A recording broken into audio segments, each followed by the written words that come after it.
Good morning, everyone. Good morning to all of you here, and good morning to those who are listening online and from the diaspora. So, the elections are almost on us. What an exciting period it has been. I want to introduce the other persons who are here with me today. To my right is Raymond Price, who is a campaign spokesperson. To my far left is Cleveland Tomlinson, who is also a campaign spokesperson. And to my immediate left is Julian Robinson, who, as you know, is for this moment, for a short time longer, the opposition spokesperson on finance. He's our main guest, and he will be breaking down the financial implications of our proposals. We have presented to you a manifesto that sets out a clear roadmap to modernize Jamaica's economy, strengthen social services, and build a fairer society where every citizen has opportunities to succeed. Rather than growth for few, it promotes inclusive economic development, supporting small business, encouraging innovation, and investing in sustainable industries like renewable energy and technology. But most importantly, it is a manifesto wrapped in love, in social justice, in equality. It is a manifesto that places Jamaicans at the heart of everything that we do. I use the word Jamaicans in our context because this morning, children woke up asking their parents, "Am I a Jamaican, mommy? Am I a Jamaican daddy?" Adults went to bed last night confused as to what exactly the Prime Minister meant when he said you can be born here and not a Jamaican. This is the most concerning word, the most concerning statement that came out of that debate when you watched your leader, the leader of the country, throw shade, throw dirt in the face of every Jamaican who values this country of their birth. The most important thing to all of us is to be able to say, I'm an Banya, I'm an Anya, just proudly declaring that we are Jamaicans. For this reason, it even highlights more the fact that our leader, Mark Golding, Marky G, presented his birth certificate and showed everywhere, all over the world that he was born in Jamaica, shattering the myth on which the Jamaica Labour Party has framed its campaign, a campaign which is embedded in racial hostility, which defies our motto out of one people, and which is in the slap of the face of every well-thinking Jamaican. I am a Jamaican. I am born here. I value it.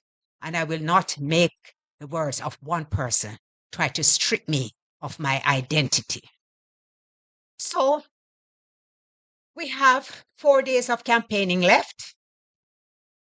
Today, police, soldiers, and election day workers are voting. And some concerns have arisen, which I will ask Raymond to address. Thank you very much, Donna, and good morning to everybody viewing and listening. Now, we place it as a grave concern, nothing deeper than that just yet. The reports across the island of bomb threats, which have caused a great strain on the security forces, must be contemplated as a possible ploy to disrupt the smooth voting process for police officers, soldiers, and election day workers, among others. One wonders if this is a coordinated attempt to suppress votes. Our men and women of our security forces, our first responders, are dedicated professionals who will always respond to protect and reassure. They too, as citizens of Jamaica and on the voters list, have a right to exercise their franchise. And it would be a new departure and a new low were it to one day be revealed that, as TVJ now reports, there appears to be a coordinated bomb threat at several PICA and other government offices across the island. The Jamaica Fire Brigade told TVJ, Radio Jamaica News, that there are bomb scares rather, at PICA offices in the corporate area, Montego Bay, Mandeville, Maypen, and Port Antonio. The Commissioner of the Fire Services, Stuart Beckford, told their news center that other government offices, including the Ministry of Local Government, the UDC on Ocean Boulevard, JAMPRO, and the National Housing Trust, are also affected. We would call upon well-thinking citizens to abhor this development, and we extend our prayers and our support to the men and women of the security forces who will, as I said earlier, always respond to protect and reassure. Thank you, Raymond. Julia, did you want to say something on that score? I just want to encourage the members of the security forces to remain patient. You will be able to vote. Some of you have to go to respond to these threats, which appear to be coordinated hoaxes. But there is an assurance that you will be able to exercise your franchise today. So I don't want anyone to be this confusion, this deliberate attempt to create confusion, to deter anybody today from exercising their right to go out and vote. And I really want to frankly add my thanks to the members of the security forces, knowing that they serve and protect. We respect the sacrifices which they make, but we also know that Jamaicans are resolute about exercising their franchise. And I encourage everybody who is listening today to remember that on September 3rd, do not let anything stop you from going out to vote. You must vote. And voting for Jamaica and Jamaicans, those of us who born here, with our birth certificates in our hand, means you are to put your X beside the head. So, Julian, we can come back to the press conference last night, because this is really an interactive session. We are talking to each other. We are talking to you. We want a conversation. There has been much criticism about the PNP's 3.5 million tax plan. In fact, when I watched Minister Favour Williams, who was supposed to be the person, or the main person at that finance debate, and she says her response to it was lies, lies, lies, scam. It brought back some memories of how the discussions had emerged. We had actually been calling for an increase in the threshold for some time. And we had, in fact, increased the threshold before. Twice Before we had done that. When the PNP was in office. So tell the people of Jamaica and the diaspora how it is that the PNP will fund this tax. Thank you very much, Donna. And good morning to Jamaicans, both here and in the diaspora. I want to reiterate our commitment to implement the increase in the threshold to 3.5 million as of April 1st, 2026. The main reason we're doing this is to ensure that Jamaicans, working Jamaicans, or teachers, or policemen, or soldiers, security guards, those who have borne the brunt of the struggle over the last 15 years to pay down the debt, and that has contracted spending from the government, to give a relief to them, to ease the cost of living crisis that many face. Many working Jamaicans, people who are going to work every day and are only able to cover their transportation and their lunch. There's nothing left. So we feel committed to ensuring that more of working Jamaicans have more money in their pockets so that they can support their families And that, in fact, will help to grow the economy. Now, much has been said about how we plan to fund this. The country had established a debt to GDP target of 60% by the year 2028, 2029, which we were on track to hit in 2 years' time. Based on a revision in how GDP is calculated, the figure before this was 68%. However, it has now been revised down to 62%. So I heard the Prime Minister yesterday speaking about 65. He's incorrect. And this has been confirmed by the Fiscal Commissioner in his release that we are now at 62.4%.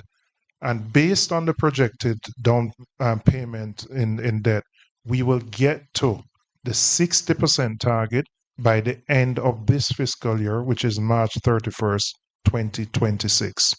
What that does for the economy is that it frees up fiscal space for us to spend resources in critical areas that we deem to be priorities. Our calculation is that we will be able to spend an additional 2% of GDP, and our calculation of GDP, 1% is $35 billion. So this hitting the target of 60% frees up approximately $70 billion, which is more than enough to allow us to implement the increase in the threshold. So for those persons who are concerned that we cannot find the resources to fund it, the space is there to do so. It doesn't mean that we're going to stop paying our debt. We still have debt to pay, and we will still make the provisions in what is called our primary balance, which is the difference between what government earns and what government spends. We will still ensure there is enough to pay down that debt, to be fiscally responsible, and to honor all our obligations. But we have deemed it a priority to ensure that working Jamaicans get an opportunity where the pressure that they have absorbed over the last 10, 15 years is eased and they get a break. And that is why we remain committed to implementing this plan, and we will do so starting April 1st, 2026. I'm going to ask Cleveland to do a comparison between what we have proposed and what the JLP has proposed in their income tax reduction plan. Thank you, Julian. And before I get into the comparison, I want it to be clearly established how we have arrived at the additional fiscal space that will be created to finance our adjustment to the income tax threshold. I have here in my hand the 5th schedule of the Financial Administration and Audit Act, which is a law that governs public finances to ensure fiscal responsibility. This section of the Act was put into law by the last PNP government in 2014. What it is in essence, is an equation that determines what the primary balance should be each year for us to hit the 60% debt to GDP target. We had established it in law, and it was extended. The timeline we had established 2025, 2026, it was extended because of COVID, and the PNP supported it at the time because we understood the necessities. Given what Julian has expressed with respect to the recalibration of GDP, the debt to GDP ratio is now at 62.4%, which means if you plug in all the variables, in this equation, it will tell you that you can reduce the primary balance because you are now almost there with respect to meeting the 60% target. It is expected that we'll hit that target by the end of the current fiscal year, which will end March 2026. It is in the release provided by the Fiscal Commissioner. So if we will hit the target, it means that we can, by this very equation, reduce the primary balance. In the government's fiscal policy paper, the projected primary balance for next fiscal year is 3.7%. And that is predicated on last GDP, debt to GDP figure of 68%. So since the recalibration, and we're expected to hit the 60% by March 2026, it means that we can reduce the primary balance by around 2%. And a reduction of the primary balance by around 2% frees up money, the fiscal space Julian was referring to the tune of around $70 billion. So our adjustment to the income tax threshold can be comfortably funded within a year. So, Cleveland, what does this mean for the average person? The police Absolutely. who will be voting today, the teachers who are in the midst of their negotiations, the nurses. How translate to me what difference this will make in their lives? Absolutely. And I've seen a narrative out there that says our policy will only benefit persons who earn up to $3.5 million. That is nonsense. If anyone who understands what the income tax threshold is, when we adjust the income tax threshold, it means that the first $3.5 million of your salary is not subjected to income tax. Any income earned above the 3.5 million is subjected to income tax. So if you earn above 3.5 million, it means that a lesser amount of your salary is subjected to income tax. So you are still benefiting from our adjustment. What it does though is that it benefits those who are lower income earners. So those who earn up to 3.5 million will not pay income tax on their salary because that portion of the income, which is the entirety of their income, is not subjected to income tax. But this is directed at individuals who are at the lower end of the income scale. So the majority of our public sector workers, our teachers, our police officers, members of the Jamaica Defense Force, our nurses, majority of them earn within the region of 3 million per annum to 3.5. Those who earn higher income will get a significantly disproportionate benefit relative to those who are at the lower end of the income scale. So our initiative is geared towards making the tax system more progressive. And with respect to financing it, I think we must also recognize that we are putting money in the hands of individuals who will spend and consume in the economy. When we reduce, I make this point, when we reduce the income tax, when we lift the income tax threshold and individuals take home more money, then they will spend that money in the economy and government will be able to recover indirect taxes roughly to the tune of around $10 billion. So some of the funding needed for our adjustment to the income tax threshold will come from indirect taxes that will be generated by more consumption and more economic activity taking place in the economy. And when I look at the total cost of the GLP's proposal for all the manifesto items, it is estimated at over $115 billion. And that they need to explain to us how they will fund it. Julia, do you have, I want you to address the overtime or policy on overtime pay too as well, and who you think it will benefit the most, and translate it in a way that people can relate to. Does it mean that I'm going to only be able to buy a Pro Box after a year, or does it mean that I can add a room to my house? Does it mean that I can pay down some debts tangibly?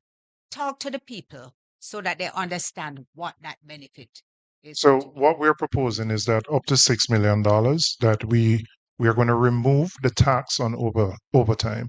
So there are many professions. There are policemen, there are nurses, there are some security guards. There are a lot of persons who a significant part of their income is derived from working more than the standard 40 hours per week. By removing the tax on overtime, it means that they get more money in their pocket to spend. And it could mean for somebody who has started by buying a house, a 1 or 2 bedroom, they can start to expand on that house. It means they can save to buy a car. There's more money in their pocket to do those things. So our goal is to help those working Jamaicans, our working professionals who have really had a very difficult time over the last 10 years to put more money in their hands, in their pockets. And by doing so, as Cleveland said, we are stimulating economic activity. More money is going to come into the economy, which benefits the government because consumption will lead to more GCT and other related taxes. So we believe it's a win-win. We're putting more money in people's pockets, but the government gets some benefit at the end of the day. But ultimately, we want to ease the pressure on working Jamaicans by giving them a break because they have borne the sacrifices over the many years to get the country to where we are. And I just want to go back a little and remind Jamaicans as to how we started. The last PNP administration that came in 2012, we inherited an economy which was on the verge of economic collapse, where the JLP in 2011 did not even take the IMF test. They didn't even show up for the test. We had lost credibility with the international financial community. And it required the political capital of the then Prime Minister, Portia Simpson Miller, the Finance Minister, Peter Phillips, and our friends in the Congressional Black Caucus in the US who assisted us in getting a meeting with the IMF. And it took a lot of heavy lifting to re-establish that credibility. Out of that period was the establishment of EPA, which has now been succeeded by the Fiscal Commission. But importantly, we were able to bring all the stakeholders together, government, the private sector, the unions, who understood the need for sacrifice during that period. And we actually put into law this debt to GDP target. It's important to note it started under the PNP administration of Portia Simpson Miller and Peter Phillips. It continued when the JLP won in 2016. And that is why we will always be fiscally responsible as a party, because we undertook the heavy lifting. We made the sacrifices. It was a painful period because we had to run very high primary surpluses in order to meet the debt to GDP target, which meant that not all the things we wanted to do, we could do. But that sacrifice is what, and the burden that was borne, we want to give back to the Jamaican people who bore that sacrifice more money in their pockets to ease the pressures that they are facing, and so that they can determine how best to use those additional resources. Raymond, you have participated in the debates, and congratulations on your performance. You all did so amazingly well. I don't think that any fair person would not agree with me when I say that the People's National Party won all three debates in a resounding way. But I want you now to share your takeaway. What were the things that struck you about these series of debates? Of course, I would like you to focus on last night's debate because that was the highlight. 3 out of 3. When you come to the third, it's a crowning achievement. So share with us your takeaways. The performance of yesterday's debate has created a new language in Jamaica, a motto, if you will, new PM by 1 p.m. on election day. Mr. Holness's performance was underwhelming in no uncertain terms, even for him. And I think the bar of expectation that he had of himself was even more pressuring because he would have seen the abysmal performances of his team members beginning last week, Saturday, and continuing on through to Tuesday. And perhaps he broke under the pressure of having been let down by his previous 6 speakers, in particular, the Minister of Labour and the Minister of Finance. The other thing about it is that Mark Golding came to the wicket batting, knowing that he was going against some really deep-seated lies told about him and attempts to rob him of his heritage. And we've all now been robbed of our heritage, because when a prime minister can declare that not because you're born in Jamaica means you are Jamaican, it is really an attempt to dislocate all of us from our proud heritage and our connection to a nation family which gives all of us our global identity.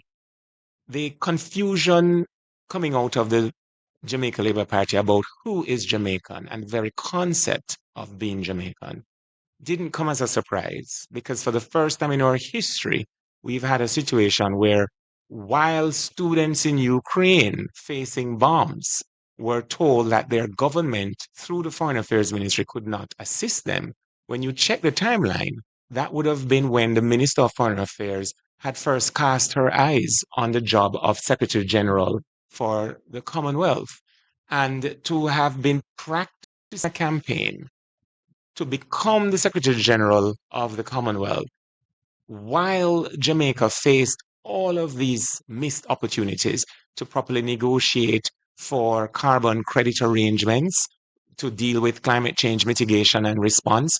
When you look at all of what else was happening, one wonders, how could someone born in Jamaica, committed to Jamaica as sworn in her oath of office, have been looking to fly and exit Jamaica, fly from Jamaica and exit Jamaica while on the job being paid by the taxpayer?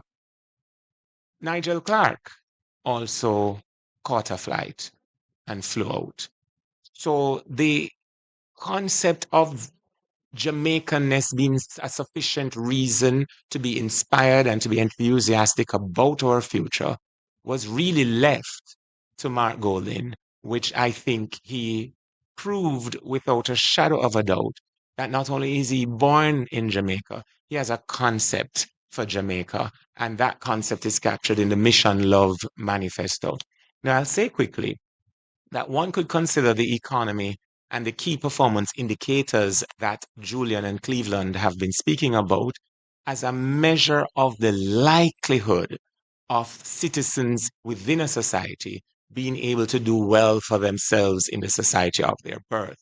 So the $3.5 million income tax threshold and the other points that have been covered by Julian and Cleveland is the first great step in allowing more Jamaicans to achieve their dreams in the land of their birth.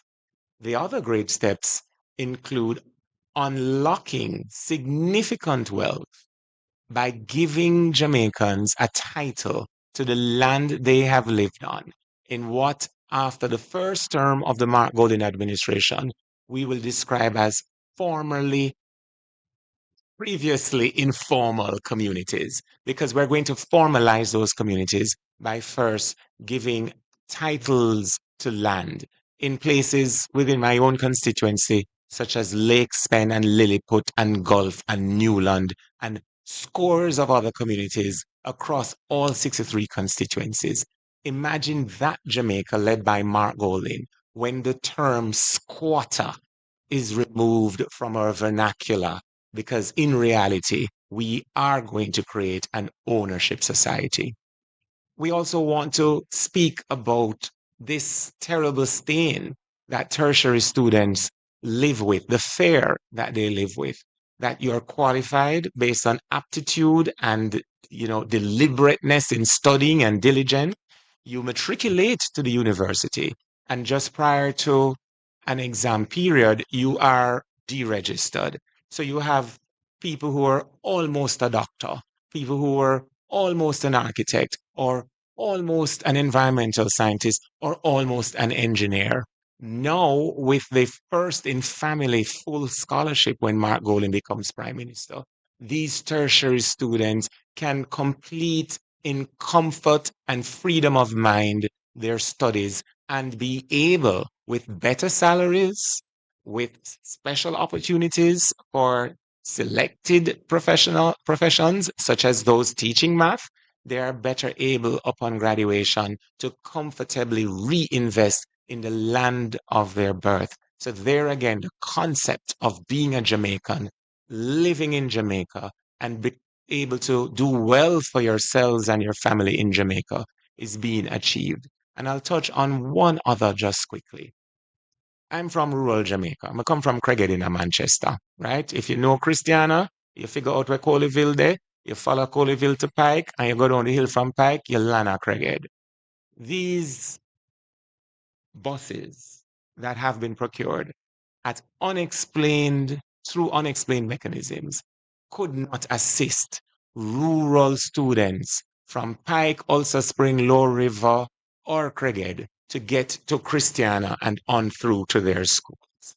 And why do I say procured in unexplained mechanisms? The way the parliament works at the start of each financial year, you have something called a throne speech, which is given by the Governor General that sets out the broad initiatives that government will pursue.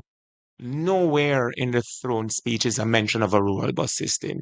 Nowhere in the estimates of expenditure that were passed into law in Parliament at the start of the current financial year were there any estimates or accommodations for the purchase of buses for a rural bus system.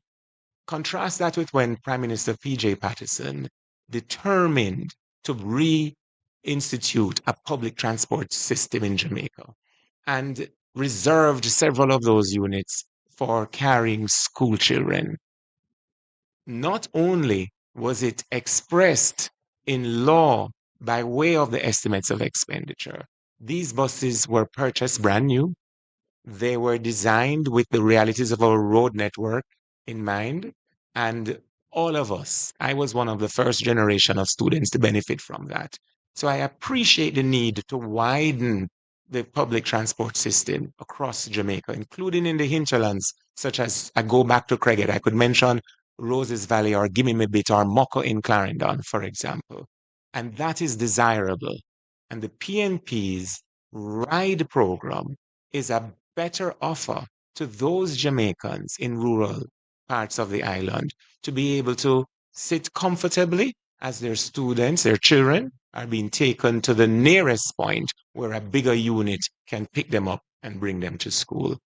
The Mission Love Manifesto is not just neat because of what the acronym expresses. It reflects the thought that has gone through, led by Mark Golding and his team and the Manifesto Committee, in partnership with and dialogue with the people of Jamaica. And we look forward to your votes, your X beside the head on September 3, so that this social transformation can commence. Well, thank you so much for raising those issues, Raymond. As I said, our manifesto is wrapped in love at all times. Now, what struck me last night, personally, were not the huge things like that, which I knew our party leader had covered. Yeah. I mean, amazingly covered, because he showed his capacity, his competence, his confidence, and his preparedness for the job.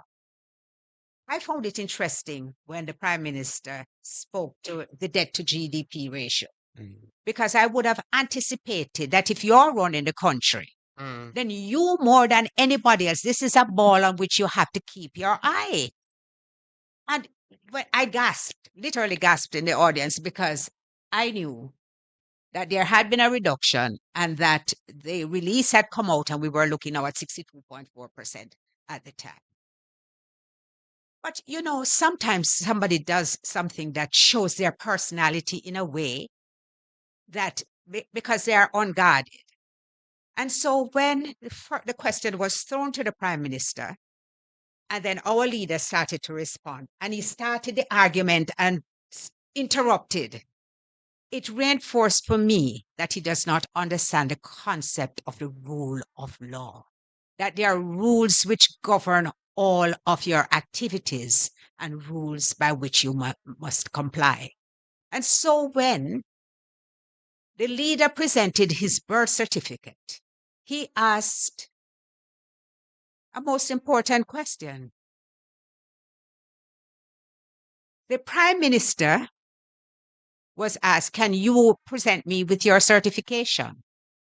It is an important matter. Yes. The Prime Minister says that his investigation has been closed by the Integrity Commission. And I suppose if you were somebody who believed in white lies, you could say, well, I'm not really too wrong, you know. What he did not tell you was that it has been passed on to the Financial Investigation Division, and also to the Tax Administration Department. That is to say that there are matters which the Integrity Commission formed the view will be best dealt with by a body which has expertise in investigating fraud. Of course, we know that after this reference was made, the job was advertised. And the job was altered. The terms, the requirements were altered to suit an applicant. I need say no more on this, but I want to just point out to you, it is not the first time that something like this has happened. And the different way in which the persons reacted tells us about character. Because when the former, I don't want to be too familiar as a Rocky Mead because he has his title, although we all call him Rocky Mead. When the former chief of defense was selected for the post of cabinet secretary, and I pointed out that it could not be considered because the Constitution required that that position be given to a public servant. The chief did not hesitate. He stepped aside because he knew that his integrity and his credibility mattered so much to him that he was not prepared to compromise it for a position. I simply contrast that with how the head of the FID has behaved. Under relentless public criticism, he has stood unmoved and unshaken. People who value certain things behave in a certain way. And I leave it there. I hope we have some online questions because I found the online questions really interesting last night. But until we do, are there any questions from Anthony Luck from TBJ. You need a mic? All right, come use this one. Welcome, Anthony. Thank you for joining us. All right. Firstly, for me, can I ask you to respond to this release from the JLP just now, which states that the General Secretary condemns PNP's elements for bomb threats? Yes, in the release, Dr. Chang says it appears elements in the PNP have adopted mischievous and disruptive actions in an attempt to disrupt the voting of the security forces. I urge elements in the PNP to desist from seeking. Can I get you to respond to that? This was prepared before the bomb threats were issued. No, he does not. Can I get a response to that, please? Yeah, I saw, well, may I say this before a full response? Because a full response will have to come from the General Secretary. But I saw when that release was posted, and as somebody who grew with him granny, there is often a trait among the guilt. My grandmother's version of it was not as sophisticated as Sigmund Freud, but Sigmund Freud famously says, criminals leave clues. They have a compulsion to confess.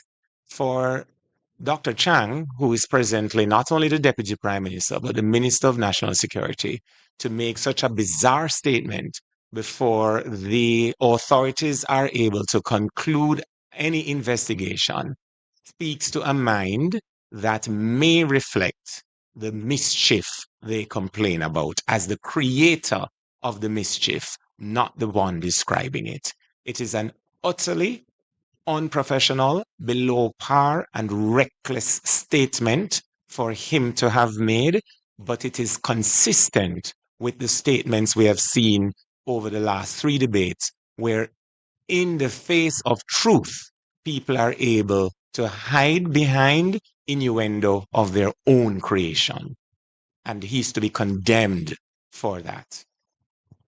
All right. Thank you so much. My next question goes to you, Mr. Robinson. What do you make of the comments from former EPOC co-chair that the PNP's plans cannot work without adding taxes?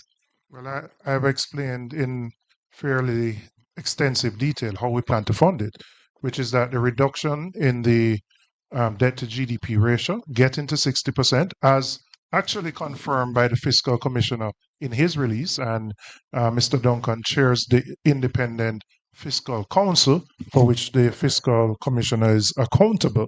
So the data from the fiscal council, which says we're going to hit 2 years earlier, allows the government additional fiscal space, which we will use to implement this plan. It is sound, it can be stress tested by any economist, and it can be verified. So we are confident that we can implement this based on how the adjustment in debt to GDP and what that frees up in terms of fiscal space. And lastly, for me, despite pushback from the opposition, the government insists the school buses are ready to go come September 1. Should the PNP take office after September 3, what's next? What will happen to these buses? I mean, the reality is that we are not against a school bus system. And I just want to make that clear. But what we have an issue with is importing buses that are 15 years old, that are left-hand drive, that are really unsuitable for narrow, windy, hilly roads. We would like a proper school bus system so we can transport our kids safely around the country. But the buses that have been imported are clearly not suitable.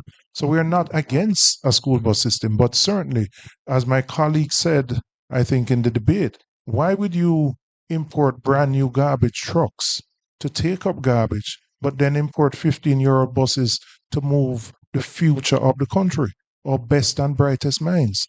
That doesn't make sense. We have already seen the buses being having issues. Bring in proper buses that can navigate the roads. We fully support that. You know, this school bus program reminds me of one of the first acts that the Jamaica Labour Party government carried out, which was deemed an act of corruption. They imported 600 used cars for the police. Within, some of them came and started falling apart immediately. It was nothing but a scam. Up to today, after court action, the funds have still not been repaid and the cars have still not been received. This school bus program there was no procurement process was followed. It just simply came out of the blue. These buses are buses which are taken out of the system in the United States. They are retired, and they retire them because they put the safety of their children as being of paramount importance. I challenge Minister Badmind. I challenge Minister Badmind to take those buses on a tour now, before the election date. Take those buses on a tour, not just to drive down the street, but take them on a tour of every nook and cranny in Jamaica. And I am willing to say to you, they would not serve the journey. What you would expect is more tires to be shredded, although I gather now that on top of the $1.4 billion, we are spending an additional $25 million on tires. By the time they take 2 hills in Prattville, half of them will be out of commission. And I dare say that if they go up to where I come from, which is Mount Providence and Woodhall, they could not even navigate that narrow road. We believe in a rural school bus program. I went to school at Clarendon College, so I understand the significance of a rural school bus program when people coming from Thompsontown and all those places, but it is not the most efficient way in some cases. And that is why the People's National Party ride program is far more effective. Because you can't have 4 people coming from Smithville and you send a bus up there to go and pick them up. It is not sensible, and it needs a mix of solutions. This rural school bus program, you just mark my word. Within a few months, Jamaica will see it for exactly what it is. Sorry, Senator. No, well, clearly Truly, there are some places where it can be used. We don't expect it to last 15 years because our situations are different. If you're driving in Florida, you're not going to drop in a pothole every 2 minutes. No, we are not going to discard it because that would be waste. And we as a party, we do not embrace waste. We take decisions which are well thought out and well implemented. So, yes, we would use it where it's feasible. We are just not going to endanger our children, their safety, and their security by sending those school buses in areas where they ought not to be. And I just want to say one last thing. We have never advocated left hand drive vehicles in Jamaica. Our drivers are not trained to drive left hand drive vehicles in Jamaica. And these are just some of the reasons which makes this decision a poor decision. Anthony, in Clarendon in 2013, the People's National Party started a rural school bus program because there were concerns about the behavior of the children on the buses. You know how that goes. And there was concerns for their safety and their security consequently. It was not stopped by the People's National Party. It is this administration that decided in 2020 that they would abandon it. So yes, we are committed to a rural school bus program. And yes, we will make the best use possible of these yellow school buses. I want to say, just to tag something onto what Senator has said to your question. What of the Island Traffic Authority? I mean, the rum bath aside, we saw the minister pouring what appeared to be rum on the buses. The rum and the minister do not do certificate of fitness. They cannot suffice for it being properly checked. There are policies advanced by the JLP administration that prevents cut vehicles from being imported. If they have cut the other side of the bus to install a door, that point becomes a weak point in the unfortunate event should there be collision. That's one. Two, the recent changes to the Road Traffic Act would make those buses unfit for our roads just on the interpretation of the act. Let's give an example. The buses being so long can't go around a hairpin corner, such as the ones that would have to take you up from Balaclava to Roses Valley without you having to reverse. Driving a Pajero or a Prado around some of those corners, you still have to reverse. If you're driving a left-hand vehicle, reversing in Jamaica, where we drive on the left, physics and logics confirm that you would have had to put at risk somebody coming behind you driving in the left lane. It was poorly thought through, and I go back to where I began on the matter. In this country, a parliamentary democracy, when a government is spending to the tune of $1.4 billion, it ought to be expressed in the estimates of expenditure, which simply means in April, there had been no plan, no intention, and no budgetary allocation for the procurement of one of those buses, let alone the 100 buses. And I would invite you and others to call the Island Traffic Authority to ask them whether or not they have reviewed either the retrofitted buses or the buses that were imported. And upon their review, have there been any issue of certificate of fitness or the equivalent that says to you as a parent, this bus is safe for my child?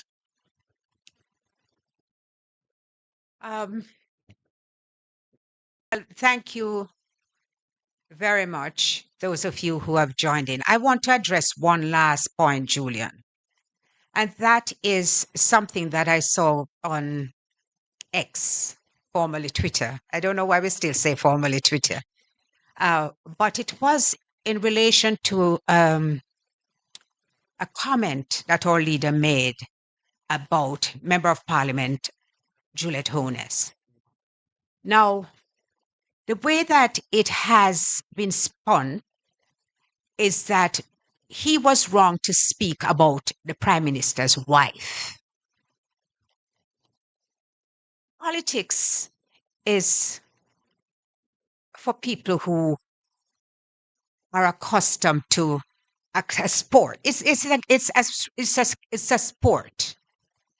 It's not a tea party. If you want to remain outside of the public scrutiny, then you should remain in a position of a wife. Once you determine that your husband, being Prime Minister, you want to become a member of the Parliament, and then, having succeeded at that, you take on the position as Speaker. That is now, your husband holds the highest position in the executive, and you hold the highest position in the legislature.